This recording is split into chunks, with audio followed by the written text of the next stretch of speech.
forgot to introduce myself at the beginning. I'm Ellen Ferretti, Deputy Secretary for Parks and Forestry with DCNR. This now begins the question and answer section of our meeting tonight.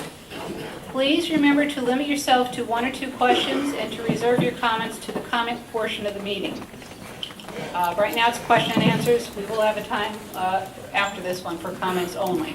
I encourage you to state your name, where you are from, and your organization if you are here representing an organization. We now invite people who wish to share your comments and statements to approach the microphone. And in order to be fair to everyone, we will be limiting each person to 5 minutes.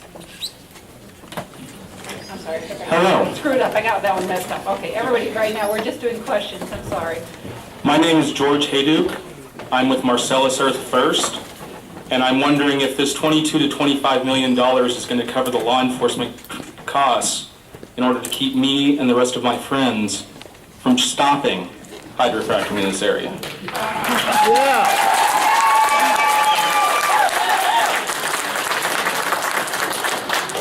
Answer the question. You have our undivided attention. No drilling, no fracking, no compromise. Just keep it wild. Keep it wild.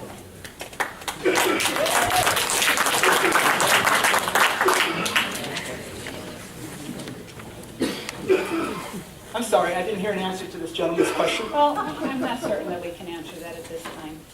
I'm sorry, I didn't hear. Who said that? I can't see, I'm sorry. I did. I'm sorry. Oh, I'm sorry, I didn't see you speaking.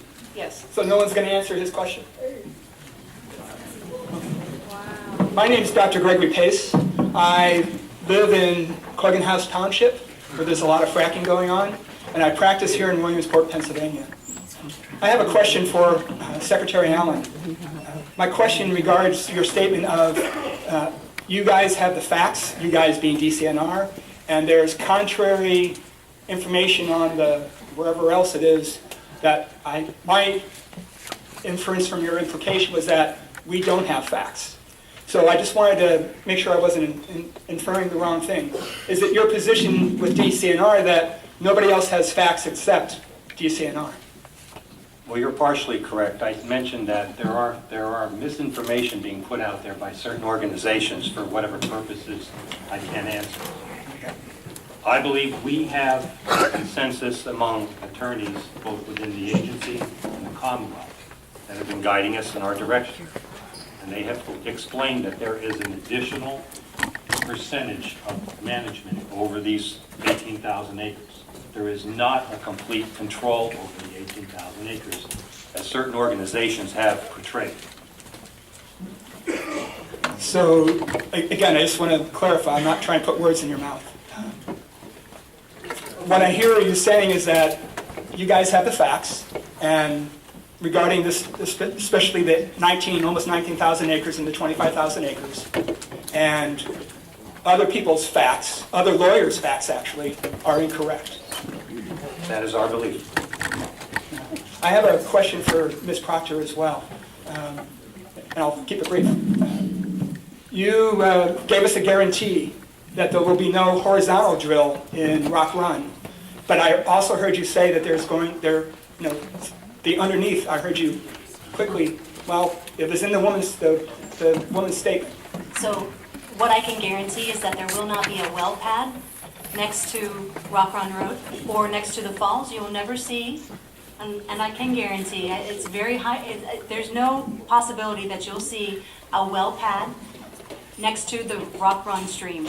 And now, it's not definitely, but it is possible, given that Anadarko does control those 8,000, those 7,000 acres that were represented in orange on the map. If they develop within that area, which they are, and have the rights, there's no surface blockage on those lands, they could under-drill Rock Run, and they legally have that right if they have the extent, that crosses Rock Run, and those warrants are a little funny in there, so not always will they have the reach to be able to get under. So it's possible that they could under-drill, very highly unlikely that it'll ever have a well pad, and it's just based on where those warrants are. You won't see it in the valley.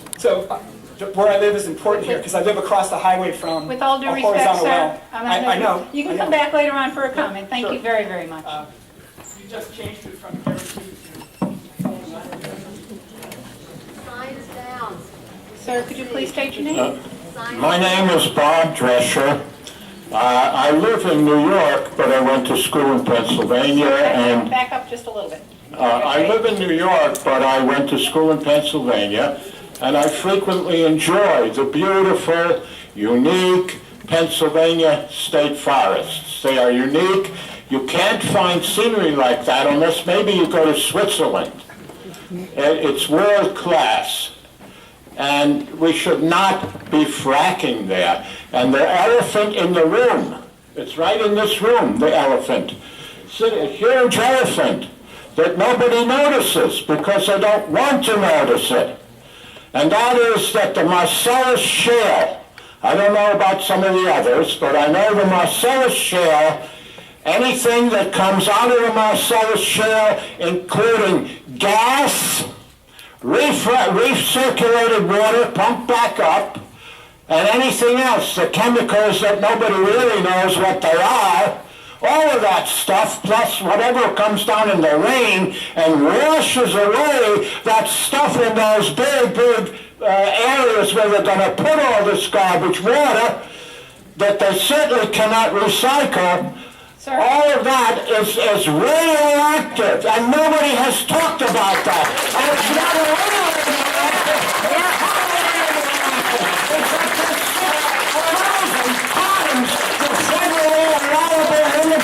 and they're not talking about radon, they're talking about radium, uranium, and other things. 6 frozen times the allowable limit. So you're turning the state of Pennsylvania into a de facto nuclear waste dump. Can anybody answer that?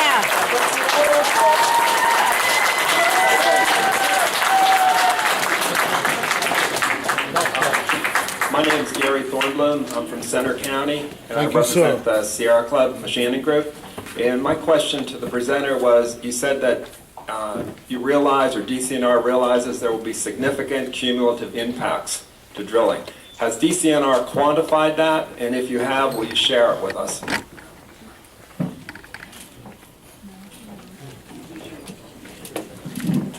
We have not quantified it yet. We are working on monitoring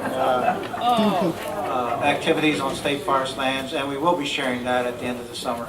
All the data that we have to date. So I'm trying to answer this gentleman's question. So yeah, we will be putting out a monitoring report this summer on all the activities we've been doing and the data we have thus far. Thank you. My name is Steve McDonald, live in Hughesville, and during your presentation you talked about this area being unique, one of a kind, very precious. But you also spoke about this as being almost a done deal. And my question to you specifically is this a fait accompli?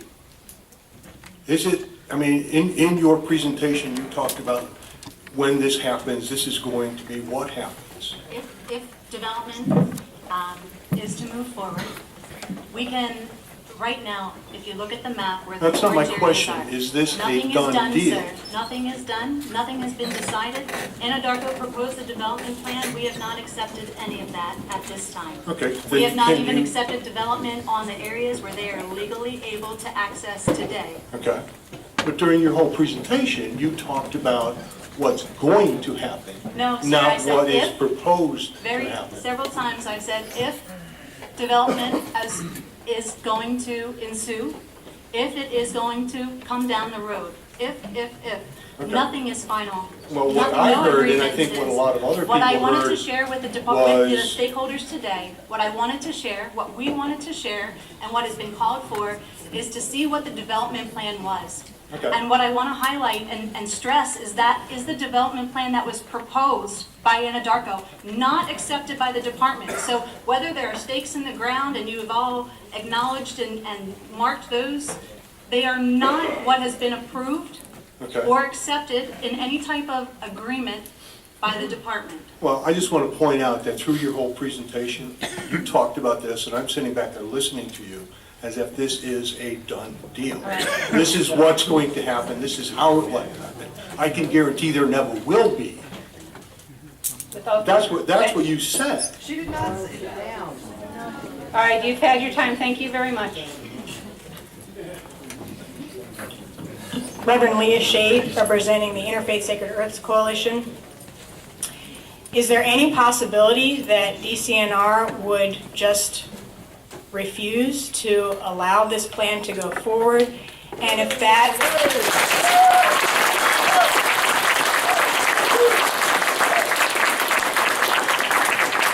And if that is the case, what would be the factors that you would say, this is the deal breaker, we're going to just say no to allowing drilling in this area?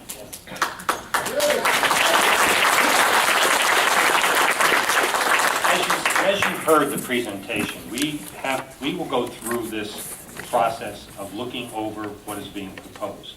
They own the mineral rights, they and another company. We will go through our due diligence, but even after we look through everything, and as you saw that one map where we pinpointed the impacts, it then has to go through environmental review, the whole process that has to go through for the whole permit process. There is a lot more that has to be done that is even outside of our review. But you own the surface rights. So can't you just say you can't come into the surface rights and just say... We only control, we have a more than normal control over a portion of the surface. So is there any possibility that you'll just say, I'm sorry, this is too much, we're going to protect this land? Can you give us some hope here? There are legal concerns, and that's what we are going to proceed by. You're afraid of a lawsuit. No, we are not afraid of a lawsuit. Yes, you are. Okay, just... Frankly, if there was a lawsuit, then of course it would have to go to court. All right. We have, in the effort for time, sir, I'm sorry, you've already had your time at the mic. All these people have not, so could you allow them to go first? Everybody get their time at the mic, okay? Thank you. Okay. Hi, my name is Rob Walbridge. I'd like to echo what was just said, and the point I'd like to make, or the question I'd like to ask is, the drilling company's been given very liberal eminent domain and condemnation rights. Why can't DCNR do what the drilling companies do to private landowners? Why can't they do to the public lands and just say no? Just say no. You can do what you do on the private land or on privately owned land. Why can't you just say no? You cannot do this. You know, if they can eminently domain things that they can be condemned, why can't you just say no on private land? There's a number of issues with regard to access to the surface. I think it's correct to say that DCNR under the Clarence Moore decision has more control over the surface than a surface owner would at common law. The two cases that you've heard bandied about, one being Clarence Moore and the other being the Belden and Blake case. Belden and Blake states the common law in Pennsylvania, which is that the surface estate is subservient to the subsurface estate. The case goes on to state that the subsurface owner may seek reasonable accommodations from the surface owner to access their land, and that if the surface owner believes the subsurface owner's attempt to access the land is unreasonable, then the surface owner can go to court in an attempt to have additional conditions imposed. However, the Supreme Court went on to say in that case that at some point in time, restrictions placed by the surface owner on the subsurface owner can rise to the level of a taking. So your eminent domain question, the problem with declaring something eminent domain, taking the land by eminent domain, even assuming DCNR has that power, which it doesn't, to take the subsurface estate, is that the Fifth Amendment of the United States Constitution guarantees just compensation to the mineral owner. So what we have is the circumstance here. I think you heard Ms. Proctor's presentation. Anadarko does not control the surface in the Clarence Moore lands.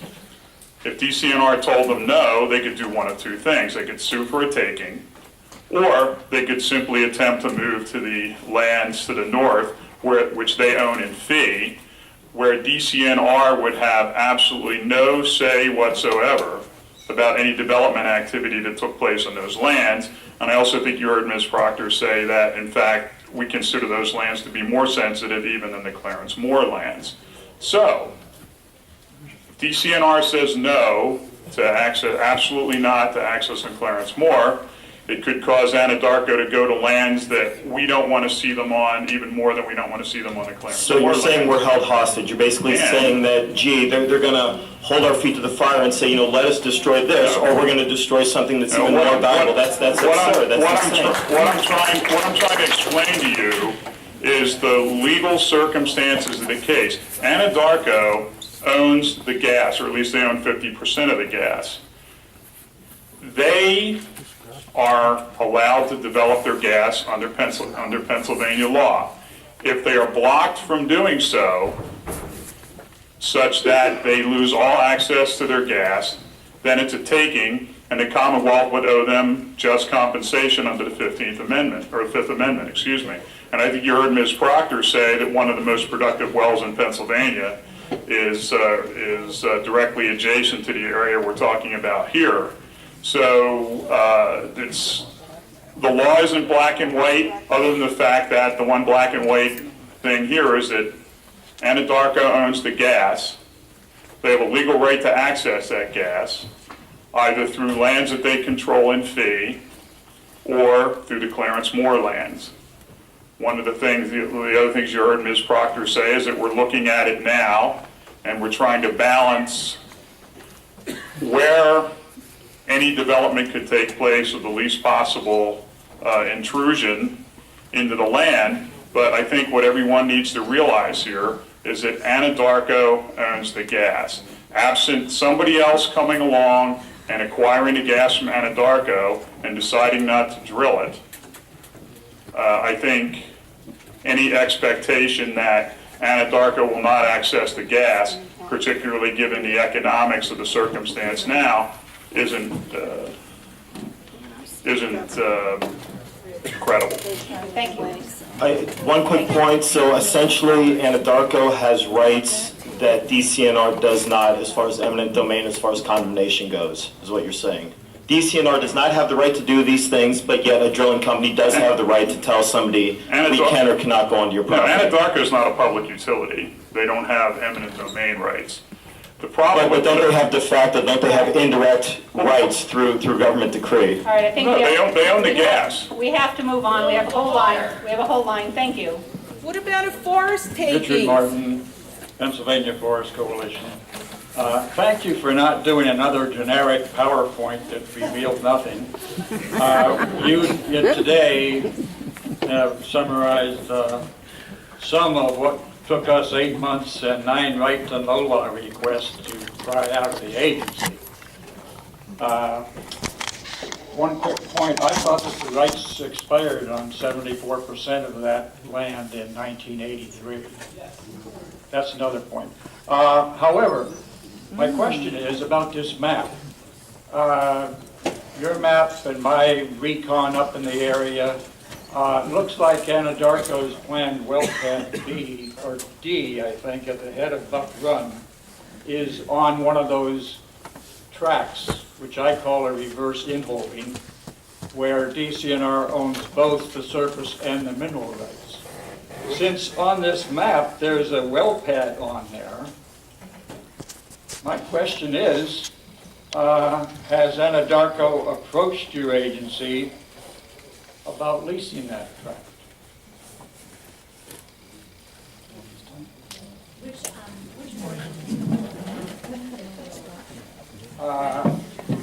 I can show you on this if you want to put it up on the screen. Dan, do you know what it is? Yeah, I think you're, I have a think thumb that drive. it's on the border, I think, and I think there's some discrepancy between our GIS coverages and theirs. So I think you're right. I think the map shows that it's on one of our surface areas, or not one of our fee simple areas. Yeah, there was some discrepancy in the GIS, and they put a proposal to us where we said we have this on our fee simple lands, and that's I did run into one surveyor who was doing a resurvey because of your discrepancy, and this is still on that tract. Okay. I've been up there talking to the rattlesnakes, and it's there. Thank you, Mr. Martin.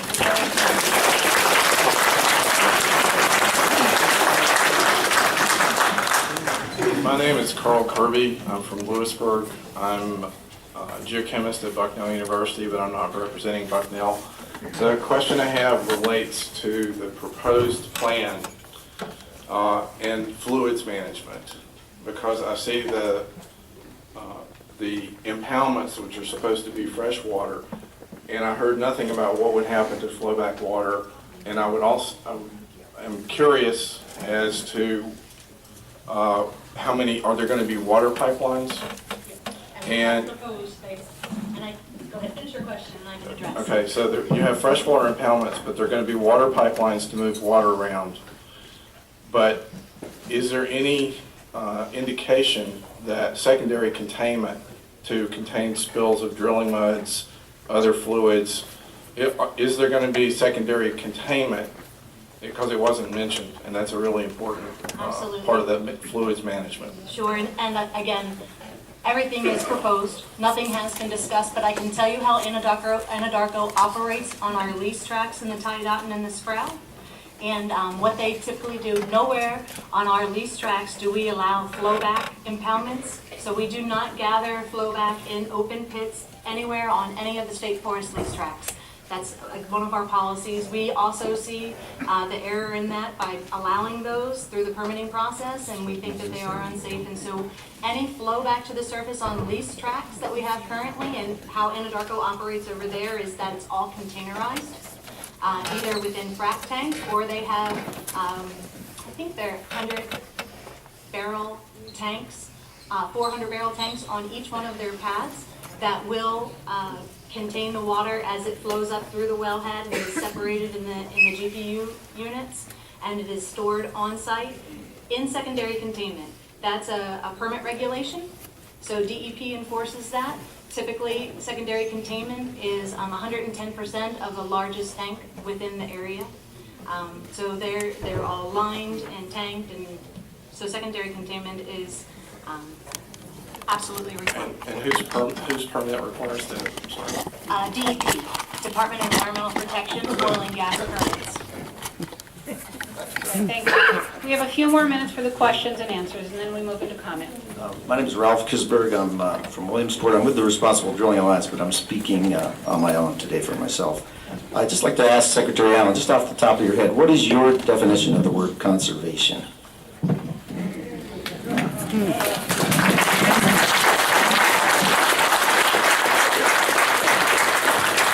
DCNR has done an excellent job in conservation for many, many years. We protect the lands that we are charged with. We manage the lands that we're charged with, as far as whether they're state park or forest property. Thank you.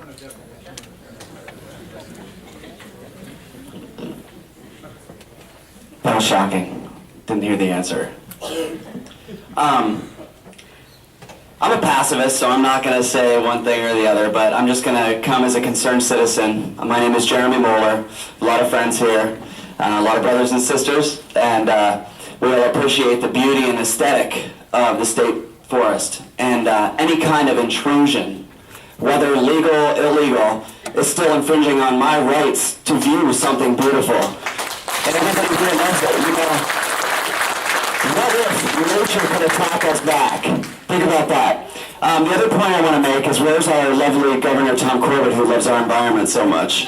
Boo! Is there a question, sir? And yes, I have a question. What are we going to do for those people that have created these businesses to cater to all these influx of gas workers when there's going to be a bust? History repeats itself. There's a boom, there's going to be a bust, and these people are going to suffer worse than the economy is right now. Yeah.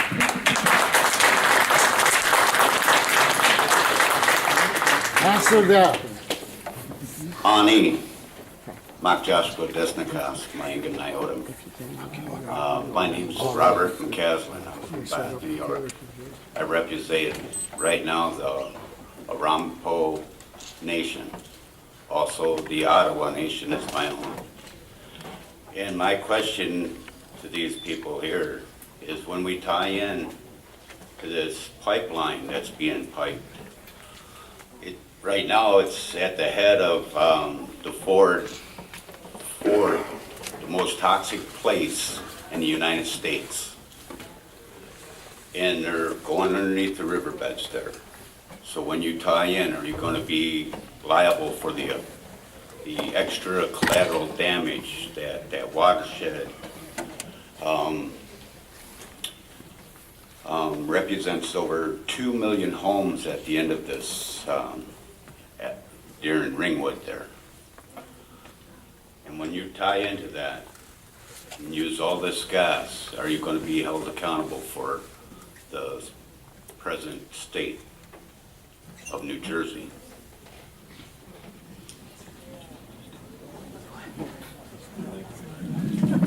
I'm not really sure which pipeline you're talking about. What I'm not sure we know exactly where the gas is going to be flowing from this particular site if it's ever developed.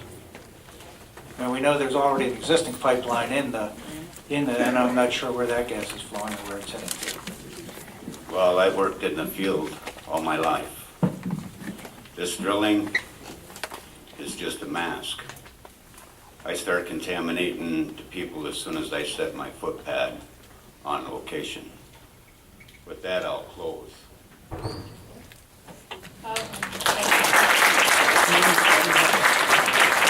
since we're trying to get a chance for everybody at the microphone, sir, I'm going to have to ask you to, we're only doing a couple, yeah, you've already had your chance. So we're only doing a couple more, there you go. Couple more questions, and then let's take five more minutes of questions, and we'll move into comments, okay? Hi, ma'am. My name's Max Sawyer. I don't remember you guys being up here today and being here to hear this, but I worked in the gas fields. I worked in the environmental sector on the rigs. I know personally, I covered up a lot of stuff, covered up a lot of spills, had to look the other way a lot. Where I come from, not very far from here, probably about 3 hours, there's a lot of sick people that are affected by this stuff.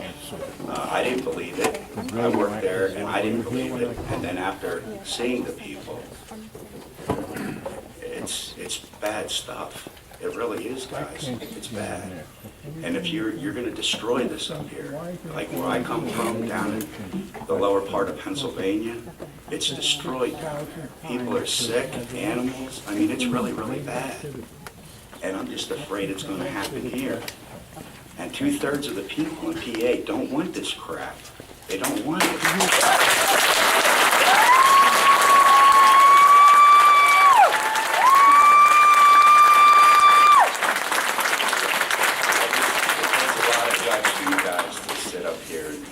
It does, you know, but it's bad stuff. They can't do it safe. When they start shooting down through the holes, Lee can tell you, this guy's 30 years in the field. He's worked the Bakkens, he's worked Colorado. He's been around. Do you have a question for the group, sir? Just don't do it. Just don't do it.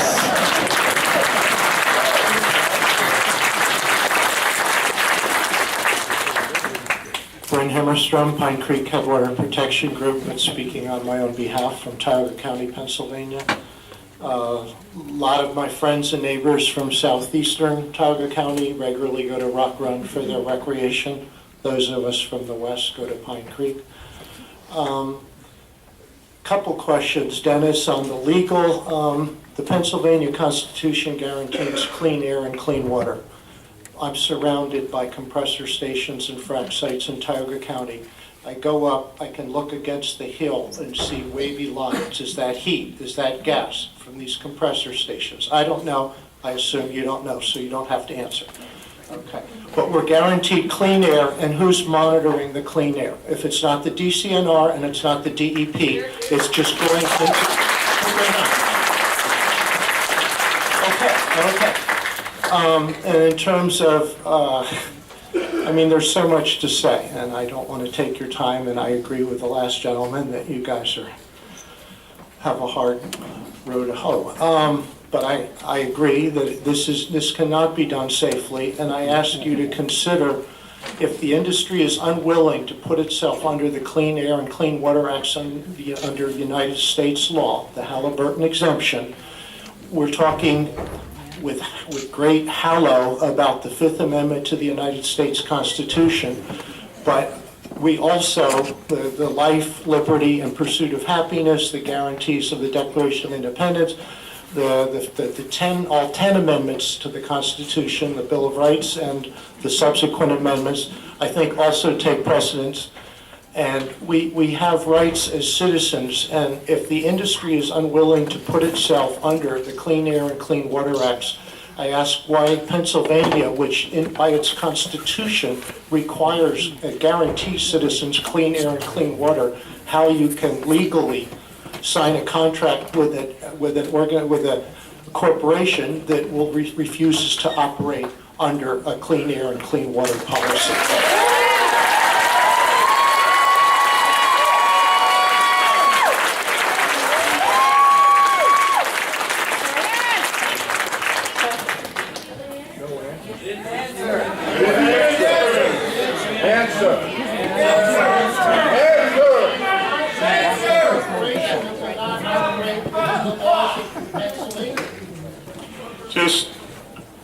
I recognize that feelings are running high here, but just to be clear, a lot of you are conflating what DEP does and what the Fish and Boat Commission do and what the Game Commission does with what DCNR does.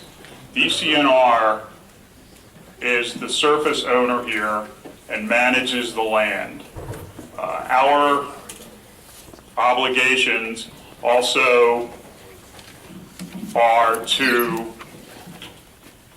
deal with the mineral owner in a legal fashion. We do not own the gas.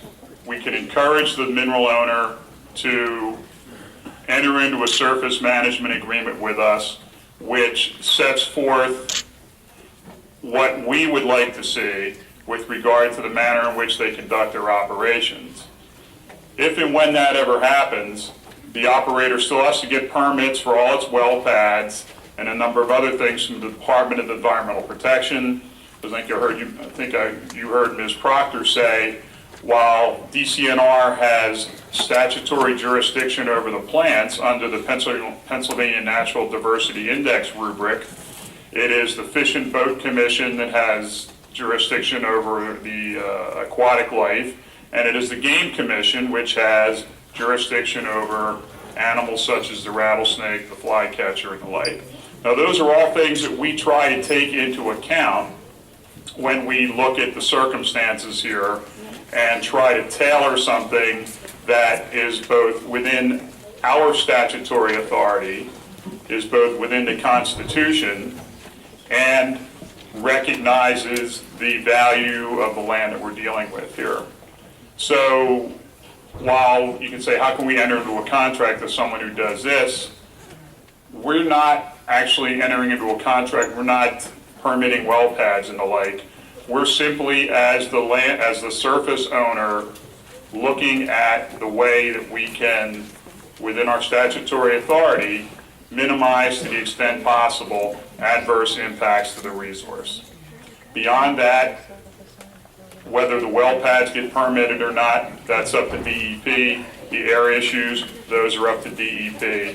So there's, as I said, I recognize that everyone thinks we have the authority to do, or it looks like everyone thinks we have the authority here to do a lot more than we actually do. We are the landowners and we're the surface owner and the land managers, and we are, under all the circumstances here, given that Anadarko is the fee owner of the gas, at least 50% of it, looking to craft a solution that doesn't put us into the circumstance of a taking, but also respects and protects to the extent possible the resource. Can we keep the answers under 5 minutes? So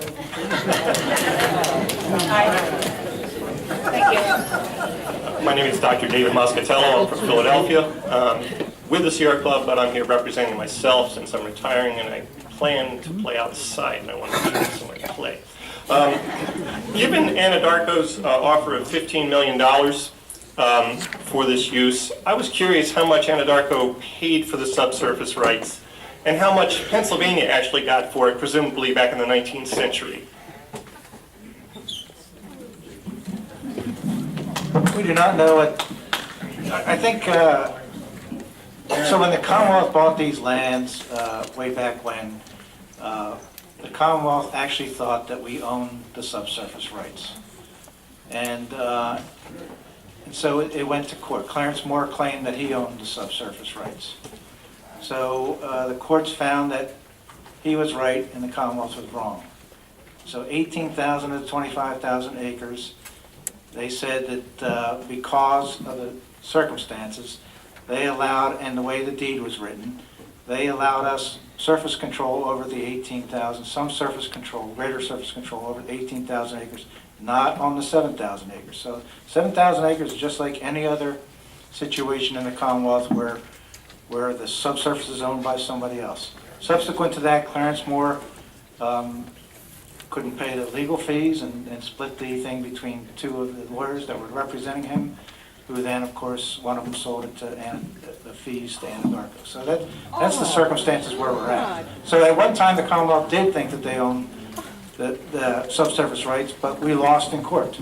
Well, how did Clarence Moore acquire them? He must have bought them from the state at some point, or from someone. Clarence Moore was the heir from way back when. Right, so back in the 19th or maybe the 18th century at $2 an acre. All right, I think now, given the time, we can, unless you really want us to ask a question, if we can move into public comment? Excellent, okay, that's all. So, for the protocol, Yeah, what we're trying to do is, and we are, Can I yes. speak maybe? I'm on the floor.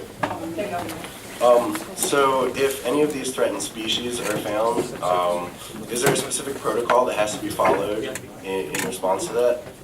Okay, and then would the survey for those species be made publicly available?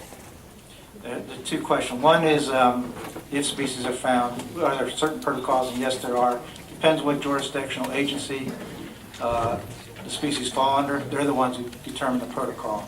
And usually attach that as either, either deny a permit or attach it as permit condition. In other words, there's some certain conditions they have to follow. Okay. So that's that one. We do not routinely give out locations of threatened and endangered species. We don't think that that's necessarily a good idea in that there are many threatened and endangered species that are sensitive, and that there are people that would like to know where some of these locations are in terms of collections and those kinds of things. So it is not information we routinely give out, and usually do not give out that kind of information. Okay, so then would there be, if there was the denial or the provision made to the permit, would that be made public? Absolutely, yes. Okay. It would be, yes. Thank you, sir. My name's Katie Kahn. I'm 17, so I don't really know much about the whole technical stuff about drilling and everything. I just know that I've been going to Rock Run since I can remember. And opening day of trout, we used to go every day and go fishing. But what I love about Rock Run the most is the wildlife there. And I want to ask you guys if you ask the wildlife if they want this. So I'm pretty sure they don't.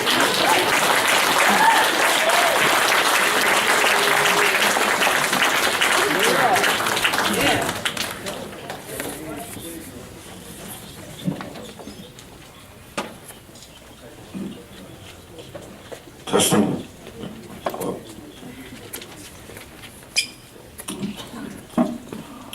Okay, I know you said you wanted to move towards public comments. Okay, we only have room till 6, just go ahead. Well, no, what I was going to suggest was, because I do have two questions, and I want to make the public comment. Can I just do all that now?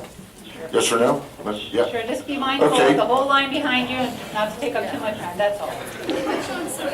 That's okay. All right, don't tell me to go for it. I want to go for it. All right. I want you to think, you can always submit the statement, we have a mechanism of... Oh, no, I want it to be heard. Okay, I'm going to tell you what. When I going to do is I will forego my questions and I will move to my comment. Okay? Yep. All right. First, gentlemen, please allow me to qualify myself before commenting here.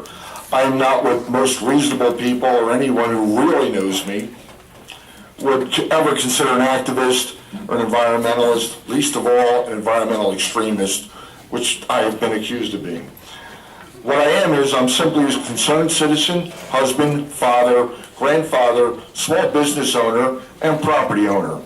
That also makes me a legal and righteous stakeholder in all state lands in the Commonwealth of Pennsylvania. I was also one of the legitimate but uninvited stakeholders who was unfairly refused admittance to the invitation-only stakeholder meeting of the DCNR in Sullivan County, where I live. Mr. Allen, you referred to that dog and pony show in the press as an involved stakeholder meeting. State Representative Garth Everett said it was simply a private business meeting, while Senator Gene York cowardly entered and exited by the back door to avoid talking to the press or having to face his constituents. We were also very careful to invite only those who you knew would support the devastation of the Loyalsock and representatives from environmental groups that you saw as moderate or easily managed, so you could publicly state that you listened to the concerns of the environmentalists. This was clearly an attempt to silence and marginalize the thoughts and legitimate concerns of any and all Pennsylvania citizen stakeholders that you felt might not be on board or question this push to cannibalize our state lands.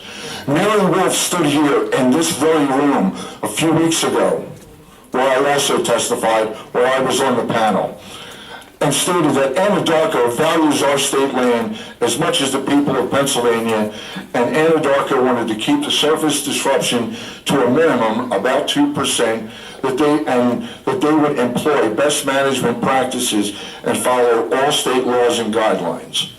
I've no doubt that Anadarko values our state lands, but certainly not in the same way that the people who live here in Pennsylvania do. If they did, they would leave it in its natural state, where its value will continue to increase the longer it is left undisturbed. Anadarko's intention to keep surface disruption to a minimum and best management practice translates to mean they're going to do what is cost effective for them, not necessarily what is best. That's been their MO all along. That 2% disruption she alluded to, would equal the 500 acres like you stated, but it's spread out in a checkerboard pattern. It's not 2% in a little corner. That's not what it is. It's spread out. Okay?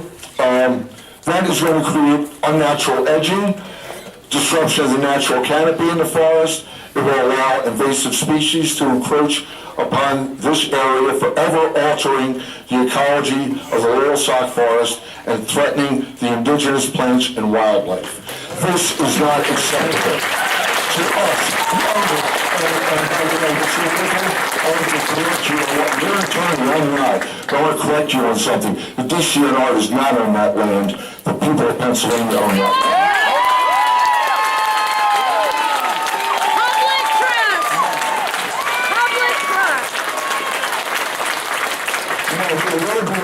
Buying into the rhetoric of the gas industry, wanting to be our good neighbors, or that this is even remotely about energy independence, domestic fuel costs, or local jobs.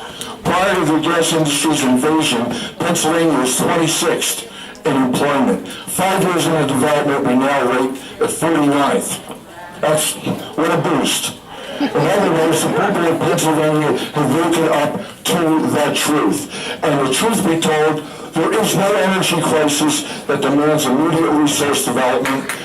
Truth be told, this state is not engaged in following a sustainable energy program. If it were, it would be investing in developing renewable energy sources. Instead, it is following a corporate business model of the unbridled greed with the intention of selling off our natural resources in the global market to the highest bidder, nothing more.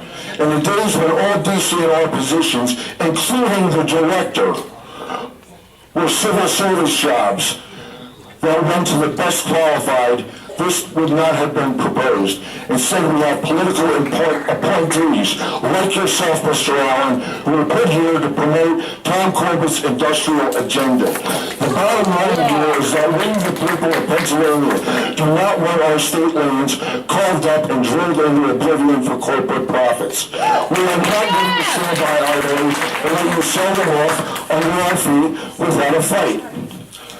We want Anadarko and every other polluting oil, gas, and coal operation to keep out of our state lands pretty much forever. And we would like to see a moratorium on all further permits across the state until independent, long-term health and environmental studies can be completed and peer-reviewed. And we also want this message of Tom Corbett. Okay? And share it with the likes of his administrative lapdogs in the House, like Tina Pickett, Garth Everett, Stan Sayer, Gene Law. Tell them that all the money the industry spends on slick and sleazy PR campaigns and all the industry funding for their political campaigns is not going to seduce us into voting for them in the upcoming elections. The verbal line has been drawn in the sand. We are not going to go away. We are not going to be silenced. And we're not going to back down from defending what is rightfully ours and what is the right thing to do. Thank you. Keep it up.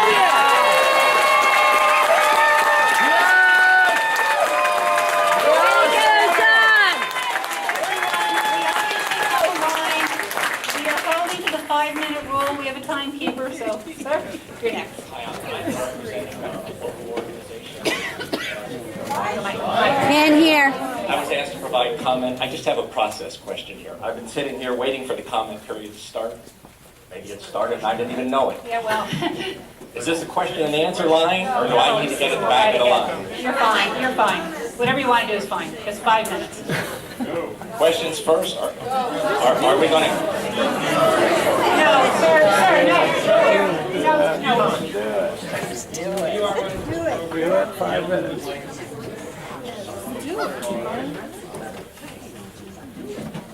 Hi. My name's Gary Metzger. I'm a lifelong Lycoming County resident. I am presently the president of the local National Audubon Society chapter, the Lycoming Audubon Society. We have some 337 members in Clinton and Lycoming counties. I'm here speaking for them. There are some 22,000 Audubon members statewide. In other chapters, I know that some of those chapters are represented here today. I'm not speaking directly for them, but I think what I'm going to say they would probably agree with. So say it. Yeah. So, I want to thank DCNR, I want to thank Secretary Allen for coming out and providing some information. We've been waiting for information for a long while. It's very helpful. I happen to agree with what the Secretary said early on, that down through the years, DCNR has protected and preserved our state forests. If you hadn't done that, we wouldn't have a Loyalsock State Forest. We wouldn't have this tract of land, Clarence-Moore tract, in its present position. So, Audubon is a little different, I think, than some of the organizations represented here. We're a pretty low-key group. Binoculars, funny hats, watching birds. You get the idea. We don't... 1 minute. We're not normally out there on the barricades, but I guess it's important that I tell you that our chapter, and I think Audubon statewide, is getting a little agitated about the drilling in our state forests. 2 weeks ago, my board voted unanimously that we would do whatever we could to try and prevent future drilling in the Clarence-Moore tract, in the Loyalsock.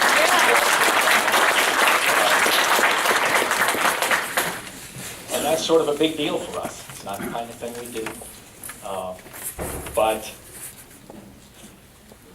it's pretty clear to us that what's proposed, no matter what form it takes, no matter where we site the well pads, where the lines run, gas drilling in a place like Clarence Moore Track